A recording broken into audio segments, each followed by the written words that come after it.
അത് പറ്റില്ല ഗൗരി. പറ്റണം. ഇവൻ MD ആയിരിക്കുന്ന കമ്പനിയില് എന്റെ ഭർത്താവ് ഒരു സാധാരണ ജോലിക്കാരനായിട്ട് കൊള്ളാം, നല്ല ബുദ്ധി. പക്ഷേ അത് ഈ ഗൗരിയോട് വേണ്ട. ഗൗരി, നീ തെറ്റിദ്ധരിച്ചാ സംസാരിക്കുന്നേ. സാധാരണ ജോലിക്കാരനായിട്ടല്ല, അസിസ്റ്റന്റ് മാനേജറായിട്ടാ രാജീവിനെ നിയമിക്കാൻ പോകുന്നത്. അത് കൊള്ളാം. Assistant manager. രണ്ടുപേരും കൂടി ഞങ്ങളെ കളിയാക്കണോ? ഗിരിയുടെ പദവിയിൽ നിന്ന് ഒട്ടും കുറയാത്തൊരു പോസ്റ്റ് അതെന്റെ രാജീവേട്ടന് കിട്ടിയേ തീരൂ. അതിലൊരു മാറ്റവും ഇല്ല വലിച്ച. ഒരു കമ്പനിയിൽ 2 MDയോ? അതെങ്ങനെ പറ്റും? അതൊന്നും എനിക്കറിയേണ്ട കാര്യമില്ല. രാജീവേട്ടനത് കിട്ടിയേ തീരൂ.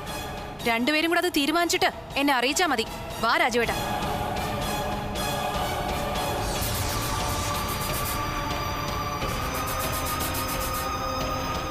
വല്യച്ച, ഗൗരി പറഞ്ഞത് വല്യച്ചൻ കാര്യമാക്കണ്ട. എനിക്ക് ഈ പോസ്റ്റ് തന്നെ മതി. ഗൗരിയെ ഞാൻ സമ്മതിപ്പിച്ചോളാം. ഞാൻ ഗൗരിയുടെ അടുത്തേക്ക് ചെല്ലട്ടെ.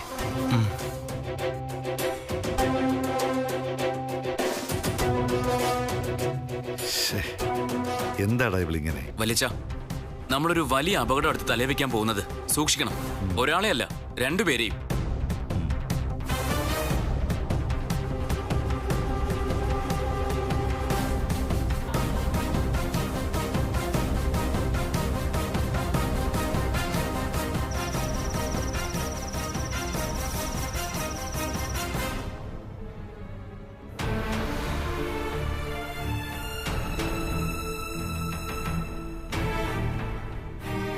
വന്ന് കേറിയില്ല. അതിനു മുമ്പേ എല്ലാം പിടിച്ചടക്കാനുള്ള ശ്രമം തുടങ്ങി. രാജീവേട്ടനെ നമ്മളെ വിചാരിക്കുന്ന പോലെ അത്ര മണ്ടനൊന്നും അല്ല. ഈ കാണിക്കുന്ന മണ്ടത്തരങ്ങളൊക്കെ അഭിനയാണോന്ന് എനിക്ക് സംശയമുണ്ട്. നോക്കിക്കോ, ഒരു ദിവസം പാമ്പിനെ പോലെ തിരിഞ്ഞു കൊത്തും. ഗിരിട്ടാ, ഞാൻ പറയുന്ന വല്ലതും കേൾക്കുന്നുണ്ടോ? മറുപടി പറയാനുള്ള എന്തെങ്കിലും നീ പറഞ്ഞതിനകത്തുണ്ടെന്ന് എനിക്ക് തോന്നുന്നില്ല. അതുകൊണ്ടാണ് മിണ്ടാതിരുന്നത്. അത് ശരി. അപ്പൊ ഞാൻ മാത്രം മണ്ടി. ഞാൻ പാവപ്പെട്ട വീട്ടിൽ നിന്ന് വന്നുകൊണ്ടായിരിക്കും എന്റെ അഭിപ്രായത്തിന് ഒരു വിലയില്ലാത്തത്. എടി, നിനക്കിപ്പോ എന്താ വേണ്ടത്? രാജീവേട്ടനെ എന്തിനാ ഗിരിയേട്ടന്റെ ബിസിനസിനൊപ്പം നിർത്തിയത്? സ്വന്തമായിട്ട് വേറെ ഏതെങ്കിലും ബിസിനസ് ഇട്ടെടുത്താ പോരെ? ഇല്ലെങ്കിൽ പിന്നെ നാളെ ഗിരിയേട്ടന്റെ ബിസിനസ്സിൽ ഇവരും അവകാശം പറഞ്ഞു വരും. അതിന് ഇത് എന്റെ മാത്രം ബിസിനസ് ആണെന്ന് നിന്നോട് ആരെങ്കിലും പറഞ്ഞു? അപ്പോ ഇത്രയും നാളും ഈ ബിസിനസ് നല്ലതുപോലെ നോക്കി നടത്തി വളർത്തി വലുതാക്കിയത് ഗിരിയേട്ടനല്ലേ? അതെ. അതിനെന്താ കുഴപ്പം? നീ എന്നെ മാത്രമല്ലേ കണ്ടിട്ടുള്ളൂ. നീ കാണാത്ത പലരും എന്റെ ബിസിനസ്സിൽ കഷ്ടപ്പെടുന്നവരുണ്ട്. അതാരാ ഞാൻ കാണാത്ത ഈ പലരും? അതൊക്കെ സമയമാകുമ്പോ നീ അറിയും. ഓ, അവരായിരിക്കും സ്വാതി അടുത്തി. അനിയന് വേണ്ടി കഷ്ടപ്പെടാൻ അവരാണല്ലോ മുമ്പില്. നന്ദിനി, നീ വെറുതെ വഴക്കിട്ട് എന്റെ കയ്യിൽ നിന്ന് തല്ല് വാങ്ങാൻ നിൽക്കരുത്. എടി, നാളെ നല്ലൊരു ദിവസമാ, അത് ഓർമ്മ വേണം. അതിനെക്കുറിച്ച് മാത്രം നീ ആലോചിക്കും. ക്ഷേത്രത്തിൽ പോകുന്ന കാര്യമില്ലേ? ഗൗരിയേച്ചി ആകെ കലിപ്പായിട്ട് നിൽക്കുക. സത്യത്തിൽ ഗൗരിയേച്ചിക്കും കൂടി ക്ഷേത്രത്തിലെ പൂജ നടത്തായിരുന്നു. പൂജ നടത്തിയാൽ മാത്രം മതിയോ? അതിന്റെ ഫലം കൂടി കാണണ്ടേ? ഫലം കിട്ടോ ഇല്ലോ എന്ന് തീരുമാനിക്കുന്നത് ഈശ്വരനല്ലേ, അല്ലാതെ വല്യച്ഛനൊന്നും അല്ലല്ലോ. എടി, ആചാരങ്ങൾ ലംഘിക്കാനുള്ളതല്ല, അത് വിശ്വസിക്കുന്നവർക്ക് പ്രാർത്ഥിക്കുമ്പോ ഫലം കിട്ടാനുള്ളതാ. ആ, എന്നാ പിന്നെ ഗിരിയേട്ടൻ നാളെ പ്രാർത്ഥിക്കേണ്ട ഒരു കാര്യം ഞാൻ പറയട്ടെ? എന്താ? അതെ, നമുക്കായിരിക്കണം ഈ വീട്ടിലെ ആദ്യത്തെ കുഞ്ഞ് ജനിക്കേണ്ടത്. എന്താ, അത് പ്രാർത്ഥിക്കാൻ പറ്റില്ല ഗിരിയേട്ടന്? നോക്കാം. നീ ഇപ്പൊ കിടക്കാൻ നോക്ക്, എനിക്ക് കുറച്ചുകൂടി ജോലിയുണ്ട്.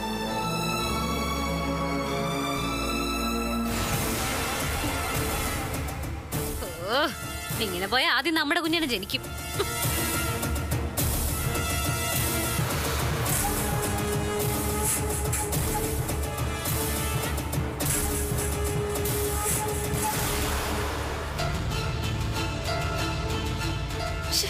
എന്തൊരു മനുഷ്യനത്!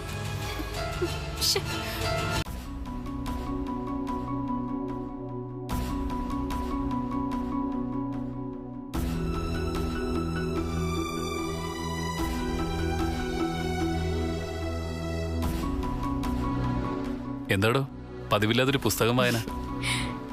കുഞ്ഞുങ്ങളെ വളർത്തേണ്ട രീതിയെക്കുറിച്ചും അവരുടെ ആരോഗ്യ പരിപാലനത്തെക്കുറിച്ചുള്ള പുസ്തകം ഇത്. ദേ നോക്കി.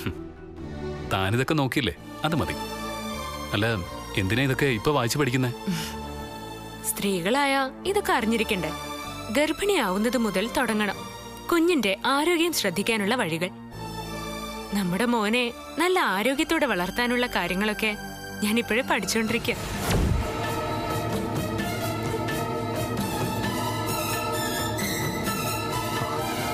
ഡോക്ടർ, എന്റെ സ്വാതിക്ക് ഇനിയൊരു അമ്മയാവാൻ കഴിയില്ലേ? ഭാവിയിൽ പ്രഗ്നൻസി ഉണ്ടാവാൻ ഈ സർജറി ഒരു തടസ്സമാവോ? നീൽ, സ്വാതിക്ക് ഇനിയൊരു പ്രഗ്നൻസി ഉണ്ടാവൂന്ന് എനിക്കിപ്പോ ഉറപ്പിച്ചു പറയാൻ കഴിയില്ല.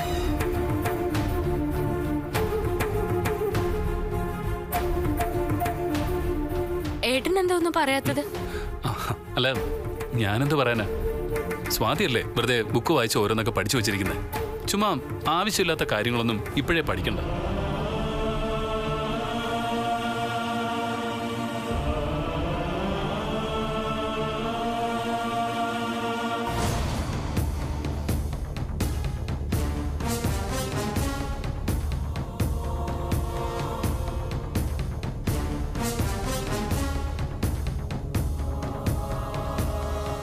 അതെന്താ ഏട്ടൻ അങ്ങനെ പറഞ്ഞത്?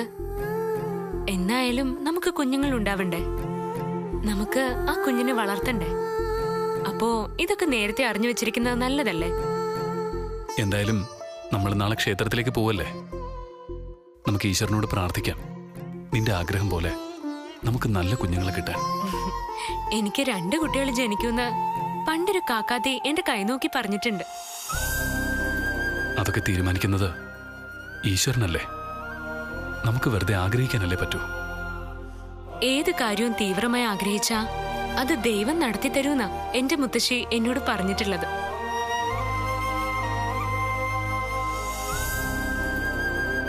ചില ആഗ്രഹങ്ങൾ നടക്കും, ചിലത് ദൈവം തന്നെ തട്ടിക്കളയും.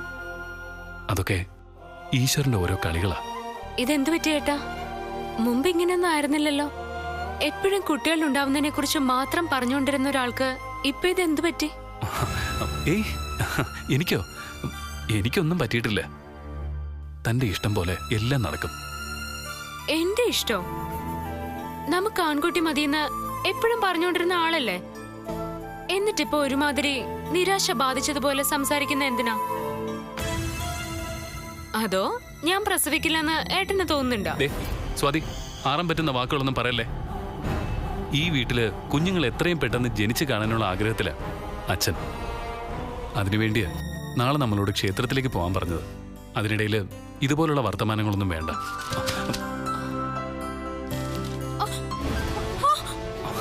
സ്വാതി മോളെ, എന്താ? സ്വാതി, എന്താ? എന്തു പറ്റി? എനിക്ക് എന്റെ അടിവയറ്റില് വല്ലാത്തൊരു വേദന.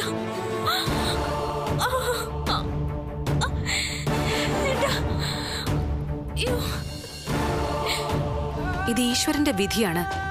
നമ്മൾ അത് അനുഭവിച്ചേ പറ്റൂ. ഏത് രോഗവും ഭേദമാക്കുന്ന മഹാവൈദ്യനല്ലേ ഈശ്വരൻ? ഒരു കുഞ്ഞിനെ നിങ്ങൾക്ക് ഈശ്വരൻ തരുമെന്ന് തന്നെ വിശ്വസിക്കാം.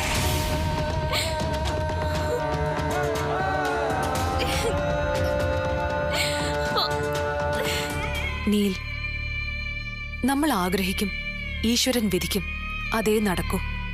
നമുക്ക് നല്ലത് പ്രതീക്ഷിക്കാം.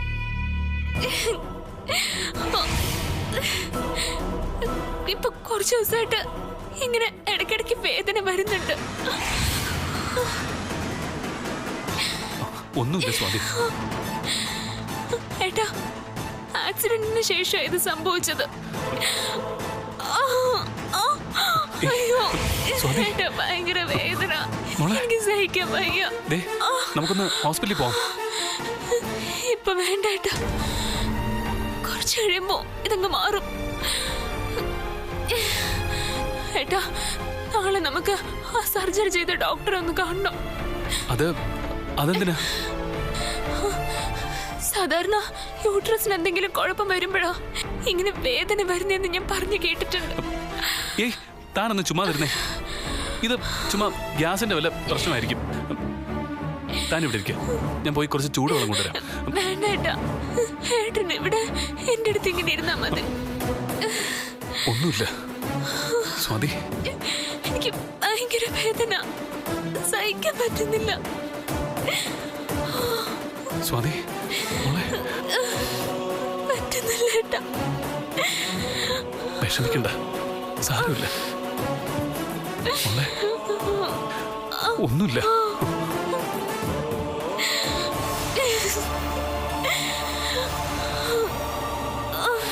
കരയല്ലേ, കരയല്ലേ സ്വാതി. ഏട്ടാ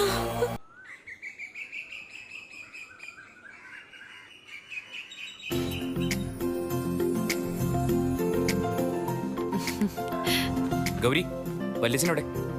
ഞാൻ ഇവിടെ തന്നെ ഉണ്ട്, നിങ്ങളെ കാത്തു നിൽക്കായിരുന്നു.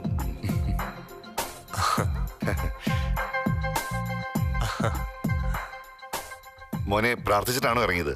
അതേ വല്യച്ഛ, എല്ലാ ദൈവത്തിനെയും വിളിച്ച് പ്രാർത്ഥിച്ചു. ഭാനുമതിയോടും സദാനന്ദനോടും പറഞ്ഞോ? പിന്നെ അതൊക്കെ എപ്പോഴേ പറഞ്ഞു അല്ലേ രാജേട്ടാ? അവരുടെ പ്രാർത്ഥന അനുഗ്രഹവും എന്റെ കൂടെ എപ്പോഴും ഉണ്ട് വല്യച്ഛ. വല്യച്ഛനും എന്നെ അനുഗ്രഹിക്കണം. ആ, നന്നായി വരും. ഇനി ഒരാളുടെ കൂടെ അനുഗ്രഹം വാങ്ങിച്ചിട്ട് വേണം ഓഫീസിൽ പോവാൻ. അതാരുടെ? സ്വാതിയുടെ. അത് കൊള്ളാം. എന്റെ രാജീവേട്ടൻ സ്വാതിയുടെ കാര്യത്തോട്ട് അനുഗ്രഹം വാങ്ങിക്കണോ? അതിന് അവളാരാ? എടി ഗൗരി, വെറുതെ അനാവശ്യം പറയരുത്. മോനെ, ഇവള് പറയുന്നൊന്നും നീ കാര്യമായിട്ട് എടുക്കണ്ട. പ്രായത്തിൽ നിങ്ങൾ തമ്മിൽ വലിയ വ്യത്യാസമൊന്നും കാണില്ല. എന്നാലും ഈ വീട്ടിലെ ഏട്ടത്തെ അമ്മയാ സ്വാതി. അമ്മയുടെ സ്ഥാനത്ത് തന്നെയാ സ്വാതിയെ നിങ്ങൾ കാണേണ്ടത്. കാലോട്ട് വന്ദിക്കൊന്നും വേണ്ട, പക്ഷേ ഒരു വാക്ക് അവളോട് പറഞ്ഞിട്ടേ പോകാവൂ. അതൊരു നന്മയാ. സ്വാതി, മോളെ സ്വാതി. എന്താച്ചാ? രാജീവ് ഓഫീസിലേക്ക് ഇറങ്ങാൻ തുടങ്ങ. ഇന്ന് ആദ്യത്തെ ദിവസമല്ലേ, നീ അവനൊന്ന് അനുഗ്രഹിക്കണം. അയ്യോ, ഞാൻ അനുഗ്രഹിക്കാനോ? പ്രാർത്ഥിക്കാം. രാജീവിന് എല്ലാ ഐശ്വര്യങ്ങളും ഉണ്ടാവാൻ ഞാൻ പ്രാർത്ഥിക്കാം. എന്താ അത് പോരെ? ഓ, അതൊക്കെ തന്നെ ധാരാളം. വല്യച്ഛനായിരുന്നു നിർബന്ധം നിന്റെ അനുഗ്രഹം വാങ്ങിക്കണോന്ന്. അത് അച്ഛന്റെ അറിവുകേട് കൊണ്ട് പറഞ്ഞതാ. നീ അങ്ങ് ക്ഷമിച്ചേക്ക്.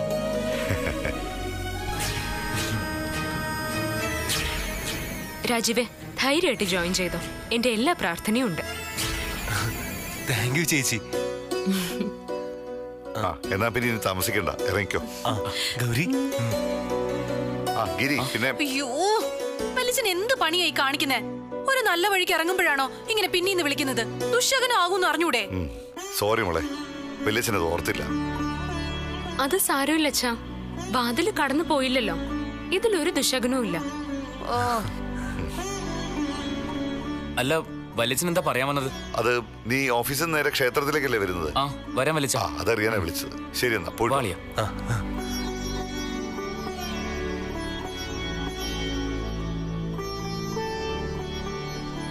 മോളെ സ്വാതി, നീ വേഗം റെഡി ആയിട്ട് വാ. ഗിരി വരുമ്പോഴേക്കും നമുക്ക് അമ്പലത്തിലെത്തണം. നന്ദിനി എവിടെ? അവള് റെഡിയാവാൻ തോന്നുന്നു. പിന്നെ ഞാനും പോയി റെഡി ആയിട്ട് വരാം.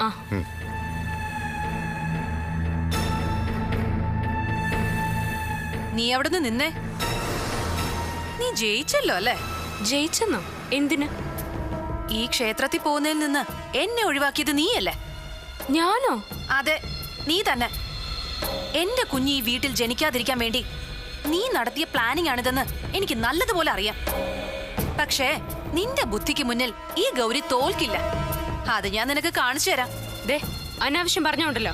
ഞാൻ മനസ്സിൽ പോലും ചിന്തിക്കാത്ത കാര്യങ്ങളാ നീ പറഞ്ഞത്. നീ പറയുന്നത് വിശ്വസിക്കാൻ ഞാൻ അത്ര മണ്ടിയൊന്നും അല്ല. ഇതിന് നിനക്ക് ഞാൻ മറുപടി തരുന്നത് എങ്ങനെയാണെന്ന് നീ കണ്ടോ? ഈ വീട്ടിൽ ജനിച്ചവർക്ക് പുല്ലുവില. അച്ഛനും അമ്മയും ആരെന്നറിയാതെ എവിടെന്നോ കയറി വന്ന ജാരസന്തതിക്ക് സർവാധികാരം.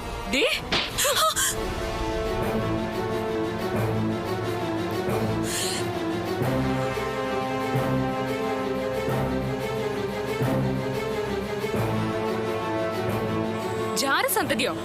ആരടിയത്? ദേ, നല്ല അന്തസ്സുള്ള അച്ഛന് പിറന്ന മോളാ ഞാൻ. അത് നിനക്ക് താമസിയാതെ മനസ്സിലായിക്കോളും. നീ അടങ്ങി നിൽക്കടി അവിടെ.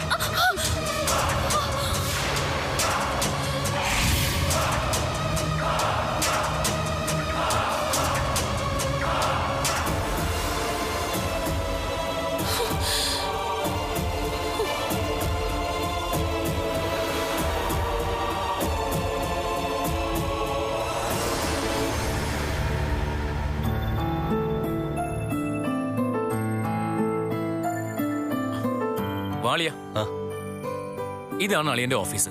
എന്താ, ഇഷ്ടപ്പെട്ടോ? ഞാൻ പ്രതീക്ഷിച്ച അത്ര പോരാ, എന്നാലും കുഴപ്പമില്ല. തൽക്കാലം അഡ്ജസ്റ്റ് ചെയ്യാം. അല്ല, അപ്പൊ അളിയന്റെ ക്യാബിൻ ഏതാ? എന്റെ ക്യാബിനായിരുന്നു ഇത്. അളിയൻ വന്നപ്പോ ഞാൻ അളിയന് വേണ്ടി ഒഴിഞ്ഞു തന്നതാ. അപ്പൊ അളിയൻ ഇവിടെ മുറിയൊന്നുമില്ലേ? വേണമെങ്കിൽ അളിയൻ ഇവിടെ ഇരുന്നോ, നമുക്ക് ചുമ്മാ വർത്താനൊക്കെ പറഞ്ഞിരിക്കാന്നേ. അപ്പുറത്തെ ഓഫീസിലെ ഒരു ക്യാബിനുണ്ട്, എനിക്ക് അത് മതി. അല്ലളിയ, ഞാനിവിടെ എന്താ ചെയ്യണ്ടേ? ഈ ചെക്കൊക്കെ ഒപ്പിടുന്നത് ഞാനല്ലേ? അല്ല, അതൊക്കെ വലിച്ചൻ ചെയ്തോളൂ. അളിയൻ തൽക്കാലം നമ്മുടെ ഏജൻസിയുടെ ഓർഡറിന്റെ കാര്യം മാത്രം നോക്കിയാ മതി. അപ്പൊ കാശിന്റെ കാര്യങ്ങളൊന്നും നോക്കണ്ടല്ലേ? വേണ്ട. നീലിമ. നീലിമയോ? അതാരളിയ? വെയിറ്റ്. വരൂ നീലിമ. Yes sir. അളിയ, ഇത് അളിയന്റെ സെക്രട്ടറിയാ, നീലിമ. ചെയ്യേണ്ട കാര്യങ്ങളെല്ലാം നീലിമ പറഞ്ഞുതരും. നീലിമ, സർ. അളിയന് നമ്മുടെ പർച്ചേസിന്റെയും ബിസിനസിന്റെ ഒക്കെ കാര്യങ്ങൾ ഡീറ്റെയിൽ ചെയ്തു കൊടുക്കണം. ശരി സർ. ഇനി മുതൽ ഈ സെക്ഷൻ ഹാൻഡിൽ ചെയ്യുന്നത് അളിയനായിരിക്കും. Take care. Yes sir. അളിയ, എന്തെങ്കിലും ആവശ്യം ഉണ്ടെങ്കിൽ എന്നെ വിളിച്ചാ മതി. എനിക്ക് അങ്ങനെ ഒരു ആവശ്യം വരില്ല. അളിയൻ എന്തെങ്കിലും ആവശ്യം ഉണ്ടെങ്കിൽ എന്നെ വിളിച്ചാ മതി. ഞാൻ ഇവിടുന്ന് പറന്നവിടെ എത്തും. അപ്പൊ ശരി അളിയ, all the best. Thank U.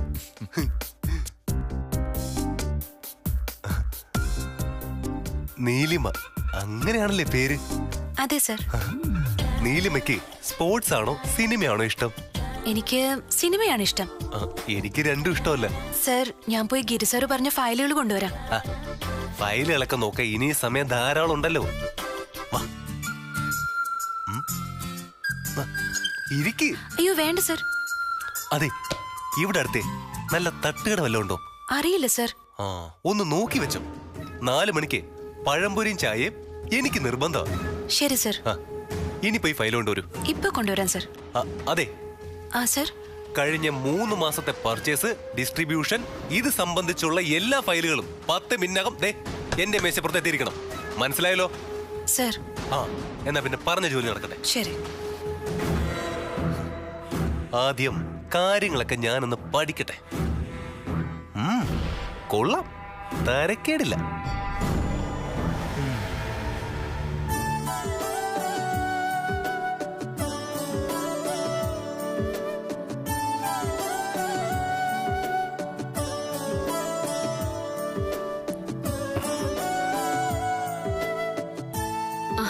ഏട്ടാ, ക്ഷേത്രത്തിൽ പോയിട്ട് നമ്മൾ എപ്പോ തിരിച്ചു വരും? പെട്ടെന്ന് തിരികെ വന്നിട്ട് തനിക്ക് എവിടെയെങ്കിലും പോകാനുണ്ടോ? ഞാൻ ഒറ്റയ്ക്കല്ല, നമുക്ക് 2 പേർക്കും കൂടി പോണം. അതെവിടെയാ? എനിക്ക് ആ സർജറി നടത്തിയ ഗൈനക്കോളജിസ്റ്റിനെ ഒന്ന് കാണണം.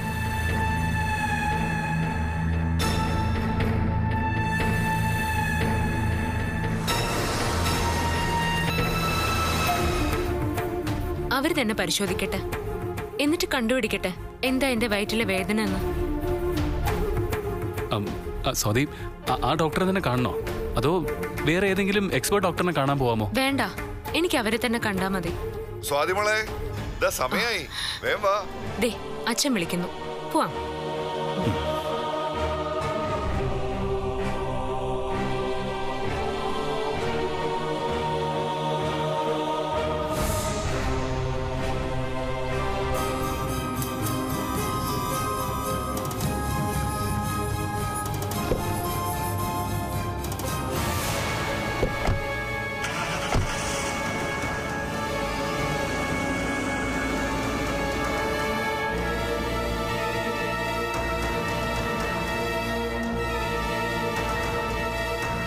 ചെയ്യുന്ന പൂജയ്ക്ക് എത്ര ശക്തിയുണ്ടെങ്കിലും അത് ഫലം കാണരുതെന്ന് ആത്മാർത്ഥമായിട്ട് ആരെങ്കിലും ആഗ്രഹിച്ചാൽ ഉറപ്പായിട്ടും അത് ഫലം കാണില്ല. എന്നെ കൂട്ടാതെയുള്ള ഈ പോക്കിന്റെ ഫലവും അത് തന്നെയായിരിക്കും. ഈ വേഷം കെട്ടലൊക്കെ വെറുതെ ആവും, നോക്കിക്കോ.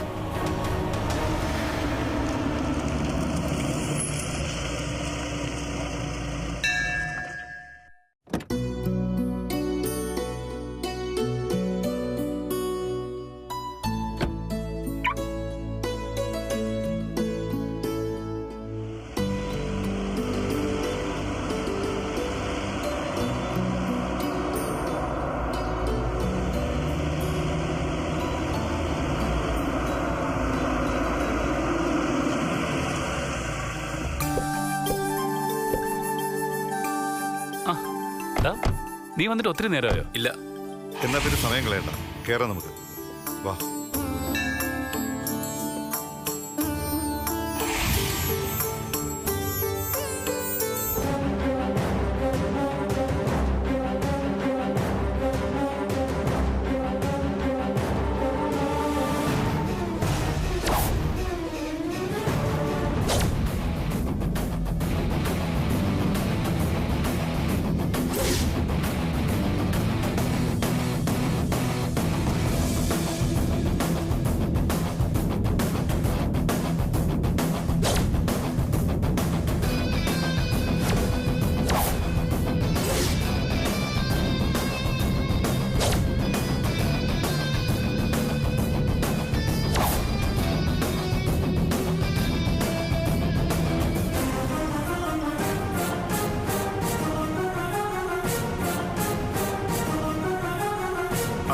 എന്താ മോളെ, എന്തു പറ്റി? മോൾ ആരെയാ നോക്കുന്നേ? ഒന്നുമില്ല അച്ഛാ. ആ വാ.